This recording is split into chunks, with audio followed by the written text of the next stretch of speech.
ஆண்டவர் இயேசு சொன்னார், யோவான் 14ஆம் அதிகாரம் 2ஆம் வசனத்திலே, என் பிதாவின் வீட்டில் அநேக வாசஸ்தலங்கள் உண்டு. எல்லாரும் சொல்லுங்கள், அநேக வாசஸ்தலங்கள், அநேக வாசஸ்தலங்கள் உண்டு. அப்படி இல்லாதிருந்தால் நான் உங்களுக்கு சொல்லியிருப்பேன், ஒரு ஸ்தலத்தை உங்களுக்காக ஆயத்தம் பண்ண போகிறேன். ஆண்டவர் நம்ம ஒவ்வொருவருக்காக பரலோகத்திலே ஒரு ஸ்தலத்தை உண்டாக்கி வைத்திருக்கிறார். அதற்காக தான் அவர் போயிருக்கிறார். ஆகவே இன்று எனக்கு இது இல்லை, வீடு இல்லை, குடும்பம் இல்லை, வேலை இல்லை அப்படின்னு நீங்கள் அழுது கொண்டிருக்கக்கூடும். ஆனால் இன்று காலை, ஏசப்பா பரலோகத்தில் எனக்கு ஒரு வாசஸ்தலத்தை வைத்திருக்கிறீர், மக்கு ஸ்தோத்திரம் என்று சொல்லுவோம். என்னை ரட்சித்ததற்காக மக்கு ஸ்தோத்திரம் ஏசப்பா, மக்கு நன்றி. எனக்கு பரலோகத்திலே மகிமையான இடம் உண்டு என்று அதற்காக ஸ்தோத்திரம் செய்யுங்கள். பூலோகத்திலே சகல பாக்கியமும் கூட சேர்ந்து வரும்படியாக ஆண்டவன் அருள் புரிவார். மேலானவைகளையே நாடுங்கள். அப்பொழுது பூமியிலே உங்களுக்கு எல்லாம் சம்பூர்ணமாக இருக்கும். பல வருடங்களுக்கு முன்பதாக என் தந்தையை ஆண்டவர் அவர் துக்க முகமாய் இருந்த பொழுது பரலோகத்திற்கு அழைத்து சென்றார், அவரை ஆறுதல் படுத்த. அப்பொழுது ஒவ்வொரு ஆத்மாவாக பரலோகத்திலே ஆண்டவருடைய சமூகத்துக்கு வருவதை பார்த்தார். அதில் ஒரு பெண் வரும் பொழுது ஆண்டவரே சிங்காசனத்திலிருந்து இறங்கி போய் அவர்களை வரவேற்கும்படியாக சென்றார். அவர்களை பார்த்த பொழுது உடலெல்லாம் காயம். பரிசுத்த ஆவியானவர் என் தந்தைக்கு அந்த நேரத்திலே அவளுடைய வாழ்க்கையை அப்படியே காண்பித்தார். கர்த்தரை கனம் பண்ணி தொழுது கொண்டபடியினால் கணவன் வாழ்க்கை முழுவதும் அவர்களை அடி அடி அடி என்று அடிப்பார். சமாதானமே கிடையாது. ஆனாலும் விசுவாசத்தில் அந்த அடியை வாங்கி கொண்டு இயேசுவை குறித்து சாட்சி சொல்லுவார்கள். இப்படிப்பட்ட இரத்த சாட்சிகள், உயிருள்ள இரத்த சாட்சிகள், இரத்தத்தின் மீதுதான் நாங்கள் இன்று நின்று பிரசங்கம் பண்ணி கொண்டிருக்கிறோம். ஒவ்வொரு முறையும் வட இந்தியாவிற்கு விசேஷமாக போகும் பொழுது குஜராத்தில் 5 லட்சம் மக்கள் வந்தார்கள். என்னால் நம்பவே முடியவில்லை. 20,000 பேர் வருவார்கள் என்று நினைத்தேன். அந்த கூட்டத்திலே 5 லட்சம் மக்கள் குஜராத் மாநிலத்திலே. அப்பொழுது பிரசங்கம் பண்ண மேடைக்கு போகும் பொழுது ஆண்டவருடைய ஆவியானவர் எனக்கு சொன்னார், என் மகனே, இது உன்னுடைய மேடை அல்ல. இந்த ஜனங்கள் உன் நிமித்தம் இவர்கள் வரவில்லை. நீ நிற்பது இரத்த சாட்சிகளுடைய இரத்தத்தினால் ஆன மேடையில் தான் நிற்கிறாய். எத்தனையோ பேர் எனக்காக ஊழியம் பண்ணும்படி இந்த இடத்திலே வந்தார்கள். அவர்கள் ஒரு ஆத்மாவை கூட சம்பாதிக்க முடியவில்லை. மாறாக அவர்கள் இரத்தத்தை சிந்தினார்கள். மனைவியும் பிள்ளைகளும் அவமானப்படுத்தப்படுவதை அவர்கள் கண் முன்பதாகவே பார்த்தார்கள். ஆனாலும் விசுவாசத்தில் தங்கள் இரத்தத்தை விதைத்தார்கள். அவர்கள் அறுவடை அறுக்கவில்லை. ஆனால் உனக்கு அந்த கிருபையை கொடுத்திருக்கிறேன். அவர்களுடைய இரத்தத்தின் நிமித்தம் நீ எழுந்து நிற்கிறாய். ஆகவே அதற்காக என்னை ஸ்தோத்திரம் பண்ணு என்று சொன்னார். தேவனுடைய ஆவியானவர் இறங்கி வந்தார். பயங்கரமான கிரியைகளை நடப்பித்தார், வரங்களை வெளிப்படுத்தினார், அற்புதங்களை நடப்பித்தார். அதன் பிறகு வட இந்தியா முழுவதையும் ஆண்டவர் திறந்தார். இப்பொழுது எங்கு போனாலும் 4 லட்சம் பேர், 3 லட்சம் பேர் ஒரிசாவிலே, பீகாரிலே திரளாக ஆண்டவருடைய நாமத்தை மகிமைப்படுத்த கூட்டத்திற்கு வரும்படி ஆண்டவர் செய்திருக்கிறார். ரட்சிப்பை அள்ளி வழங்குகிறார். அற்புதங்களை மகிமையாக அவர் வெளிப்படுத்துகிறார். எவ்வளவு பெரிய கிருபை! இரத்தம் சிந்தப்பட்டவர்கள் இருக்கிறார்கள். நீங்களும் இயேசுவுக்காக எவ்வளோ பாடுபட்டு வருகிறீர்கள், எவ்வளோ தியாகம் செய்திருக்கிறீர்கள், எவ்வளோ பயபக்தியாக இருக்கிறீர்கள். ஆண்டவர் ஒரு நாளும் மறக்க மாட்டார். ஒருவேளை உங்களுடைய குடும்பத்திலே அதன் பலனை இன்று நீங்கள் காணாமல் இருக்கலாம். ஆனால் உங்கள் நிமித்தம் நீங்கள் விதையாய் விதைக்கும் உங்கள் வாழ்க்கை நிமித்தம் இயேசுவுக்காக வைராக்கியமாக அடிபட்டாலும் அவரை பின்பற்றி வரும் உங்கள் விசுவாசத்தின் நிமித்தம் இன்று இந்தியாவிலே லட்சக்கணக்கான மக்களுடைய ஆசீர்வாதம் பெருகி கொண்டிருக்கிறது. ரட்சிப்பு அவர்கள் மீது இறங்கி கொண்டிருக்கிறது. அது எப்பொழுது தெரியும்? பரலோகம் போகும் பொழுதுதான் தெரியும். அந்த பெண்ணை பார்த்த பொழுது ஆண்டவர் மனது உருகினார். அந்த பெண் சொன்னாள், ஆண்டவரே என்னை பாரும், வாழ்க்கை முழுவதும் உமது நாமத்தின் நிமித்தம் எனக்கு அடி அடி அடி, எனக்கு சந்தோஷமே இல்லை, உலக பிரகாரமான சந்தோஷமே இல்லை. ஆனால் அத்தனை வருடத்தின் பாடுகளுக்கும் சரியாக உம்மை இப்பொழுது பார்க்கும் இந்த ஒரே வினாடி எவ்வளவு மகிமையாக இருக்கிறது, எவ்வளவு ஆனந்தமாக இருக்கிறது. நான் அடிபட்டது நல்லது, உம்மை நான் பார்த்து விட்டேன், உம்மை நான் பார்த்து விட்டேன். ஆண்டவர் அள்ளி அணைத்து அவர்களை பரலோகத்திற்கு கொண்டு சென்றார். அவர் சொன்னார், அம்மா, உனக்காக நான் வைத்திருக்கும் மாளிகையை வந்து பார், மகிமை வந்து பார், கனத்தை வந்து பார் என்று சொல்லி அழைத்து கொண்டு போனார். அந்த கண்ணாடி கடலில் அழைத்து கொண்டு போனார். போகும் பொழுது துக்கமெல்லாம் சந்தோஷமாக மாறினது. அந்த பரலோகத்தில் இடம் ஆயத்தமாக ஆயத்தமாக ஆயத்தமாக பூலோகத்திலும் ஆசீர்வாதம் ஆயத்தமாகி கொண்டே இருக்கிறது. பூலோகத்தில் எப்போ ஆசீர்வாதம் வரும்? பரலோகத்தில் நம்ம சொத்து சேர்த்து கொண்டு இருக்கும் பொழுது. ஆகவே தான் நாம் இன்னும் பரிசுத்தமாக நம்முடைய வாழ்க்கையை ஒப்பு கொடுக்கிறோம். பரலோகத்திலே 3 ஸ்தலங்கள் இருக்கிறது. There are 3 levels in heaven. Pavul சொல்கிறார் 2 கொரிந்தியர் 12:2-4 நான் 3ஆம் வானத்திற்கு எடுத்துக்கொள்ளப்பட்டேன். He was taken to the 3rd heaven. ஆகவே முதல் பரலோகம், 2வது பரலோகம், 3வது பரலோகம் என்று அந்த பரலோகத்திலே 3 காரியங்கள் இருக்கிறது. முதல் வானம், 2வது வானம், 3ஆம் வானம். அதையே ஆண்டவர் சொல்லுகிறார் பாருங்கள். மத்தேயு 10ஆம் அதிகாரம் 41-42. தீர்க்கதரிசி என்னும் நாமத்தின் நிமித்தம் தீர்க்கதரிசியை ஏற்றுக்கொள்கிறவன் தீர்க்கதரிசிக்கேற்ற பலனை அடைவான்.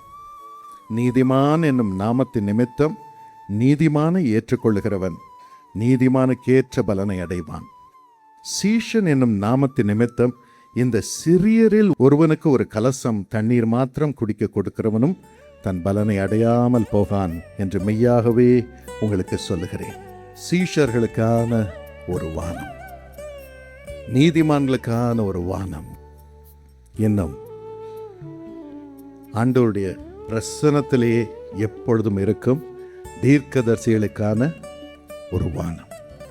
3 வானங்கள் இருக்கிறது. சீஷர்களுக்கு ஒரு வானம். இந்த சீஷர்கள் யார்? யோவான் 8ஆம் அதிகாரம் 31ஆம் வசனம் 32ஆம் வசனத்தை நீங்கள் வாசிக்கும் பொழுது தேவனுடைய வார்த்தையை கைக்கொண்டு அவருடைய உபதேசத்தில் நிலைத்திருக்கும் பொழுது மெய்யாகவே நாம் ஆண்டவருடைய சீஷர்களாக இருக்கிறோம். அவருடைய உபதேசத்தில், அதுக்கு தான் ஆண்டவரை தேடும்படியாக அவருடைய உபதேசத்தை கற்றுக்கொண்டு அதில் நடக்கும்படியாக நாம் ஆலயத்திற்கு வருகிறோம். அந்த உபதேசம் நம்மை சீஷர்களாக மாற்றுகிறது. இந்த உபதேசத்தின் மூலமாக வரும் சத்தியம் நம்மை விடுதலையாக்குகிறது. பாவத்திலிருந்து விடுதலையாக்குகிறது, மாம்சீகத்திலிருந்து விடுதலையாக்குகிறது, உலக எண்ணங்களிலிருந்து விடுதலையாக்குகிறது, பரலோகத்துக்குரியவர்களாக நம்மை மறுரூபப்படுத்துகிறது. நீதிமொழிகள் 28:13 வேதம் கூறுகிறது, தன் பாவத்தை மறைக்கிறவன் வாழ்வடைய மாட்டான், அதை அறிக்கை செய்து விட்டுவிடுகிறவனோ இரக்கம் பெறுவான். பாவத்தை வைத்துக்கொண்டு ஒருவரும் பரலோகத்திற்கு போக முடியாது.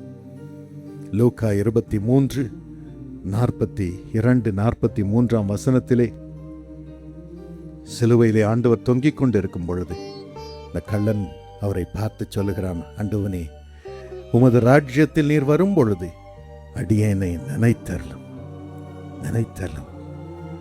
ஆண்டவர் சொல்லுகிறார், இன்று என்னோடு நீ பரதீசில் இருப்பாய்.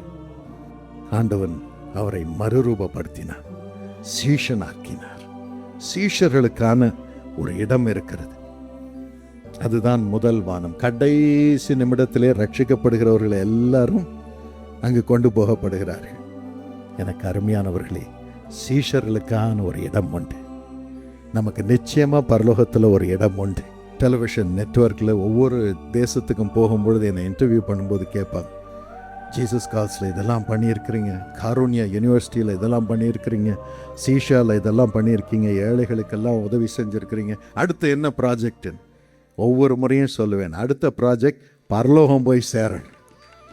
என்னதான் உலகத்தில் செஞ்சுருந்தாலும் அதெல்லாம் கிரெடென்ஷியல்ஸ் கிடையாது. அந்த சீஷனை போல எப்படியாவது பரலோகம் போய் சேர்ந்துடும். அது ஒன்று எனக்கு போதும். இரண்டாவதாக, நீதிமானுக்கான வானம். நீதிமான்களுக்காக விசேஷமாக வைக்கப்பட்டிருக்கும் வானம். ஆண்டவர் சொல்லுகிறார், வெளிப்படுத்தின விசேஷம் 22ஆம் அதிகாரம் 11ஆம் வசனம் 12ஆம் வசனம், நீதி செய்கிறவன் இன்னும் நீதி செய்யட்டும், பரிசுத்தமுள்ளவன் இன்னும் பரிசுத்தமாகட்டும், பரிசுத்தமுள்ளவள் இன்னும் பரிசுத்தமாகட்டும். யாரும் ரட்சிப்போடு நிறுத்திடக்கூடாது. பரிசுத்தமாகணும், இன்னும் பரிசுத்தமாகணும். அதுக்கு அடி உத எல்லாம் வாங்க வேண்டியதாக இருக்கு. ஆண்டவரோடு உலக வேண்டும், பரிசுத்தமாக இருக்கணும். நிச்சயமாக எவ்வளவு அடிபடுகிறோமோ அவ்வளவுக்கு தூரம் நூறத்தனையாய் கர்த்தர் இந்த உலகத்திலே நம்மை ஆசீர்வதிப்பார், நூறத்தனையான பலனை கொடுப்பார். அதெல்லாம் வரும், கண்டிப்பாக வரும். ஆனால் முதல் படி கீழ்ப்படி. அதனால ஆண்டவர் அதற்கு நம்மை நடத்துகிறார். அதுக்கு தான் உபதேசம் வேணும். ஆனால் நீதி உள்ளவன் இன்னும் நீதி செய்யட்டும், இன்னும் நீதி செய்யட்டும். இதோ சீக்கிரமாய் வருகிறேன், ஒவ்வொருவருக்கும் சீக்கிரமாய் வருகிறேன். நீ செய்திருக்கும் காரியங்களுக்கான பலனை உனக்கு பரலோகத்திலே நான் தருவேன், பூலோகத்திலும் தருவேன், நூறத்தனையாய் தருவேன், உபத்திரவங்களோடே நூறத்தனையாய் தருவேன். அதுக்கப்புறம் நித்திய ஜீவனையும் தருவேன், பரலோகத்தையும் தருவேன். என்ன இடம் அது? நீதிமான்களுக்கான வானம். நீதிமான்களுக்கான வானத்தை ஆண்டவர் வைத்திருக்கிறார். நீதிமொழிகள் 27 வாசித்து பாருங்கள். நீதிமான் யார்? நீதிமான் தன் உத்தமத்திலே நடக்கிறான். சங்கீதம் 37:21 வாசித்து பாருங்கள். நீதிமான் இறங்கி கடன் கொடுக்கிறான். நீதிமொழிகள் 10:11 வாசித்து பாருங்கள். நீதிமானுடைய வாய் ஜீவ ஊற்று.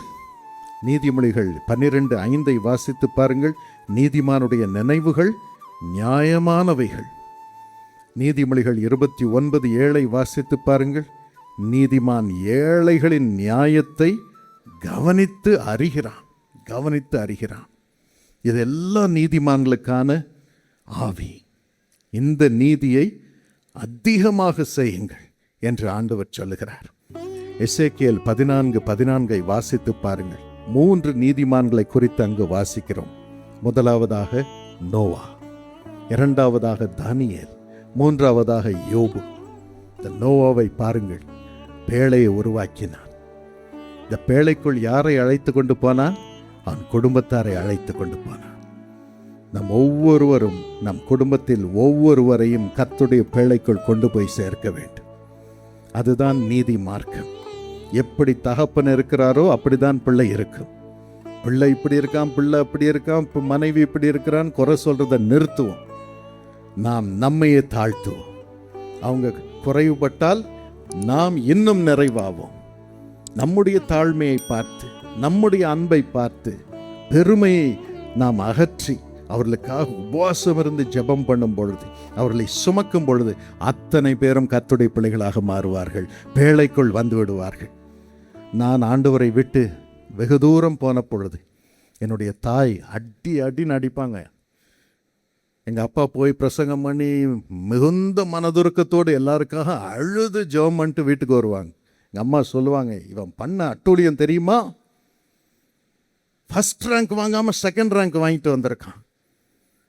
அதுக்கு போய் அடி, மண்டெல்லாம் உடஞ்சி போவாங்க. எங்கள் அம்மா கொட்டி என் தலையெல்லாம் மேடு பள்ளமாகி போச்சு, நிரந்தரமாக மேடு பள்ளமாகி போச்சு. ஆனால் எங்கள் அப்பா வந்த பிறகு அவங்க கோட்டா கொடுப்பாங்க, வெளியே எல்லாருக்கும் மனது இருக்கும், மேடையிலேருந்து இறங்கி வீட்டுக்கு வந்தால் நமக்கு உத. எங்கள் அம்மா பார்த்தாங்க, இது அடித்து பிரயோஜனம் இல்லை, இன்னும் அதிகமாக தான் இவன் ஆண்டவரை விட்டு தூரமாக போகிறான். ஆகவே நான் ஒவ்வொரு செவ்வாய்க்கிழமையும் என் பிள்ளைக்காக உபவாசம் பண்ணட்டும் என்றார்கள். வெகு சில வாரங்களில் கர்த்தர் என்னை ரட்சித்தார், என்னை அபிஷேகம் பண்ணினார். எங்கள் அம்மா பக்கத்திலேயே ஒரு கூட்டத்திலே நான் தரையிலே விழுந்து அழுது இயேசுவை ரட்சகராக எங்கள் அப்பா பிரசங்கத்திலேயே ஏற்றுக்கொண்டேன். அதுதான் சாட்சி. ஒரு பெற்றோரின் காலடியில் ஒரு மகன் ரட்சிக்கப்படுவதுதான் பேழைக்குள் பிள்ளையை கொண்டு வரும் சாட்சி. அப்படிப்பட்டவர்களாக பெற்றோர் இருக்க வேண்டும். இன்று வரைக்கும் ஒவ்வொரு செவ்வாய்க்கிழமையும் இன்னைக்கு வரைக்கும் உபவாசம் பண்ணி ஜெபம் பண்றேன். அதனால்தான் நாங்கள் இன்று நின்று கொண்டிருக்கிறோம். எல்லாம் பேழைக்குள் இருக்கிறோம். எங்க அப்பா பேழைக்குள் இருந்தார்கள், எவ்வளவு அடி விழுந்தது, ஆனாலும் காக்கப்பட்டார்கள். அப்படிப்பட்ட ஒரு நோவாவாக கர்த்தர் உங்களை உபயோகப்படுத்துவார். உங்களை வைத்திருக்கிறார். உங்கள் பிள்ளைகள் எல்லாரும் கர்த்தரால் போதிக்கப்பட்டிருப்பார்கள். அவருடைய சமாதானம் பெரிதாயிருக்கும். அவர்கள் மூலமாக ஒரு புது சமுதாயம் ஏற்படும். நோவாவின் பிள்ளைகள் மூலமாக தான் பூமியிலே புது சமுதாயம் ஏற்பட்டது. அப்படியே கர்த்தர் உங்கள் மூலமாக ஒரு புது சமுதாயத்தை ஏற்படுத்துவார். அதோடு கூட யோபை பாருங்கள், அவன் தனக்காக வேண்டிக் கொள்ளாமல் கர்த்தரை எப்பொழுதும் ஸ்தோத்திரம் பண்ணினான், எப்பொழுதும் ஸ்தோத்திரம் பண்ணினான். அவன் சொல்லுகிறான், யோபு 40ஆம் அதிகாரத்திலே 3-5 வரைக்கும், நான் பதில் சொல்ல மாட்டேன், நான் உமக்காக காத்திருப்பேன், உம்மை ஸ்தோத்திரிப்பேன். கர்த்தர் கொடுத்தார், கர்த்தர் எடுத்தார், கர்த்தருடைய நாமத்திற்கு ஸ்தோத்திரம். அது நிமித்தம் அவனை கேலி செய்த, தவறாக குற்றப்படுத்தினவர்களுக்காக அவர்கள் ரட்சிக்கப்படும்படியாக ஆண்டவர் அந்த மக்களை அவனிடம் அனுப்புகிறார். அவர்களுடைய பலியை ஏற்றுக்கொண்டு அவர்களுக்காக ஜெபிக்கும்படியாக அவன் ஜெபம் பண்ணுகிறான். கர்த்தர் அவன் சிறையிருப்பை மாற்றினார், 2 மடங்கு கொடுத்தார். அதற்காக தான் கர்த்தர் நம்மை வைத்திருக்கிறார். பூமியிலே, தேசத்திலே எல்லாரையும் குற்றப்படுத்துவதற்காக கர்த்தர் நம்மை வைக்கவில்லை. நல்லோர் மேலும் தீயோர் மேலும் கர்த்தர் தமது சூரியனை பிரகாசிக்க பண்ணுகிறார், மழையை அனுப்புகிறார். அதான் ஆண்டவருடைய அன்பு. அதே அன்போடு நம்மை வெறுக்கிறவர்கள், திட்டுகிறவர்களுக்காக அதிகமாக நாம் ஜெபம் பண்ணுகிறோம், ஆசீர்வதிக்கிறோம். 85ஆம் வருடத்தில் என் தந்தையுடைய கிட்னி முழுவதுமாக பாதிக்கப்பட்டது. 2 கிட்னியும் செயல்படலை. 3 நாட்கள், ஒரு வாரத்தில் டயாலிசிஸ். ஒரு நாள் வந்து அப்படியே படுத்து கிடந்தோம். அப்போ கிறிஸ்தவ பத்திரிகைகள் தான், நல்ல வேளை வாட்ஸ்அப் எல்லாம் இல்லை. கிறிஸ்தவ பத்திரிகைலாம் எழுதினாங்க, பிரதர் தினகரன் ஏற்கனவே செத்துட்டார், இயேசு அழைக்கிறார், முடிஞ்சு போச்சு, ஹல்லேலூயா, அவர் திரும்பி வர மாட்டார், எல்லாம் எழுதிட்டாங்க. சும்மா பொய்யா சொல்றாங்க என்று எல்லாம் எழுதினாங்க. இதை கட் பண்ணி விசுவாசிகள் அனுப்புவாங்க. அதை பார்த்தவுடன் மனம் உடைந்து போனது. என்ன எதிர்காலம் என்று தெரியாத நிலை. அப்பொழுது ஆண்டவர் சொன்னார், என் பிள்ளைகளே, அவர்கள் உங்களை தூற்ற தூற்ற தூற்ற நான் உங்களை ஆசீர்வதித்து ஆசீர்வதித்து ஆசீர்வதித்து உங்களை பெருக பண்ணுவேன், உங்களை பெருக பண்ணுவேன். நீங்கள் வாயை மூடிக்கொண்டு பேசாமல் இருங்கள். யோபு தன் வாயை பொத்தி கொண்டது போல பேசாமல் இருங்கள். என்னை ஸ்தோத்திரம் பண்ணுங்கள். நான் தான் உங்களை அழைத்தேன், நான் தான் உங்களுக்கு நம்பிக்கை, நான் தான் உங்களுக்கு எதிர்காலம். அப்படியே கர்த்தர் எங்களை உயர்ந்த ஸ்தானத்திற்கு ஏறி வர பண்ணினார். அதே போலதான் கர்த்தர் நம்மையும் நீதிமான்களாக வைத்திருக்கிறார். நமக்கு ஒரு இடம் பரலோகத்தில் உண்டு. யோபுக்கு செய்தவர் நமக்கும் செய்வார். தானியேல் தனக்காக ஜெபம் பண்ணவில்லை, தன் ஜனங்களுக்காக ஜெபிக்கவில்லை. ராஜாக்கள் இப்படி எங்களை ஒடுக்குகிறார்களே என்று அவர்களுக்கு விரோதமாய் ஜெபிக்கவில்லை. மாறாக, ஆண்டவரே என் பாவத்தை மன்னியும், என் ஜனங்களின் பாவத்தை மன்னியும் என்று ஜெபம் பண்ணினான். தேவதூதன் இறங்கி வந்தான். அவன் சொன்னான், நீ கர்த்தருக்கு மிகவும் பிரியமானவன், நீ ஜெபம் பண்ண வேண்டிக்கொள்ள ஆரம்பிக்கும் முன்பதாகவே கட்டளை பரலோகத்திலே பிறப்பிக்கப்பட்டது. அதான் 2வது வானம். ஆண்டவர் நீதிமான்களுடைய சத்தத்தை கேட்டு தேவதூதர்களை நம் மத்தியிலே அனுப்புகிறார். அதே தேவதூதர்கள் மத்தியிலே பரலோகத்தில் இருக்கும்படியாகவும் செய்கிறார். அவருடைய மகிமை நம்மை நிரப்புகிறது. என்னுடைய தந்தை பரலோகத்திற்கு எடுத்துக்கொள்ளப்பட்ட பொழுது ஒரு முறை அவர் இந்த வானத்திலே மூப்பர்களின் சங்கம் இருப்பதை கண்டார். ஒரு பெரிய அரங்கம், அதிலே ஆண்டவர் இயேசு உட்கார்ந்திருக்கிறார். ஒரு பக்கம் ஆபிரகாம், ஈசாக்கு, யாக்கோபு, அந்த பழைய ஏற்பாட்டின் முற்பிதாக்கள்.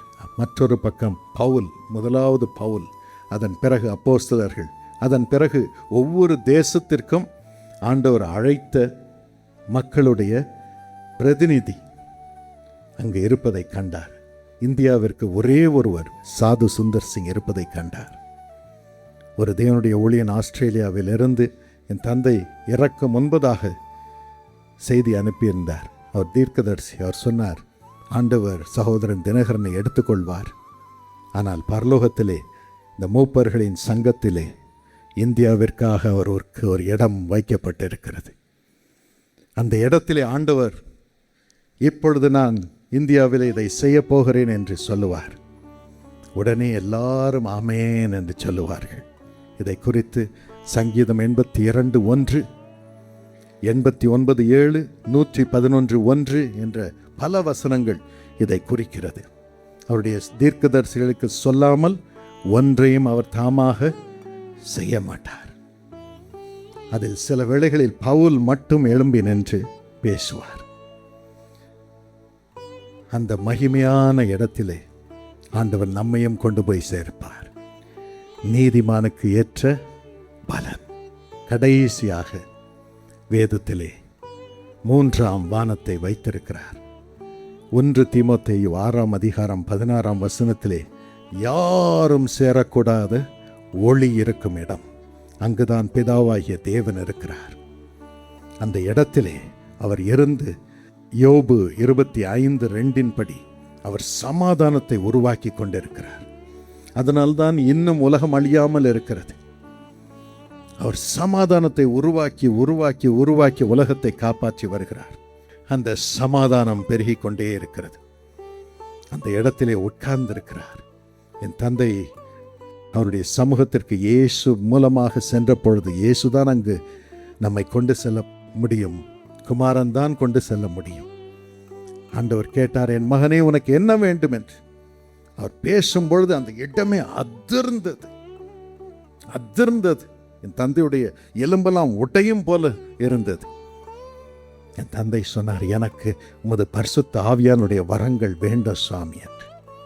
அவர் சொன்னார், உனக்கு பரிசுத்த ஆவியானுடைய வரங்கள் வேண்டுமா, நான் வேண்டுமா என்று. என் தந்தை பரிசுத்த ஆவியானவரால் நிரம்பி சொன்னார், எனக்கு நீர்தான் வேண்டும் சுவாமி. ஆண்டவர் அவரை நிரப்பினார். கோடிக்கணக்கான மக்களுக்கு ஆசீர்வாதத்தை கொடுத்தார். 3 வானங்களையும் கர்த்தர் நமக்காக வைத்திருக்கிறார். நம்முடைய வாழ்க்கை என்று ஆண்டவருடைய கரங்களில் சந்தோஷமாக ஒப்புக் கொடுப்போம். நமக்கு ஒரு நம்பிக்கை உண்டு. இந்த உலகத்தில் உபத்திரவங்கள் உண்டு, ஆனாலும் திடன் கொள்ளுங்கள், நான் உலகத்தை ஜெயித்தேன். நாம் யாவரும் கண்களை மூடி ஆண்டவரை நோக்கி பார்ப்போம்.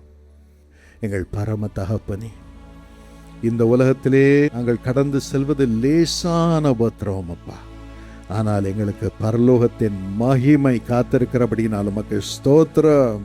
எல்லாரும் இருதயத்தை திறந்து ஆண்டவருக்கு நன்றி சொல்லுவோமா? பரலோகத்தின் மகிமை நமக்காக காத்திருக்கிறபடியினால், ஆண்டவர் நமக்கு நம்பிக்கை கொடுத்திருக்கிறபடினால் மனதார அவரை ஸ்தோத்திரிப்போம். இயேசுப்பா, இன்று காலை வேளையிலும் அது மகிமை ஒவ்வொருவரையும் நிரப்பட்ட சுவாமி. எல்லா துக்கமும் சந்தோஷமாய் மாறட்டும். நோயுள்ள ஒவ்வொரு சரீரங்களிலும் அது வல்லமை இறங்கட்டும். இயேசுப்பா, ஒவ்வொருவரையும் சுகமாக்கும். அது மகிமை விளங்கட்டும்.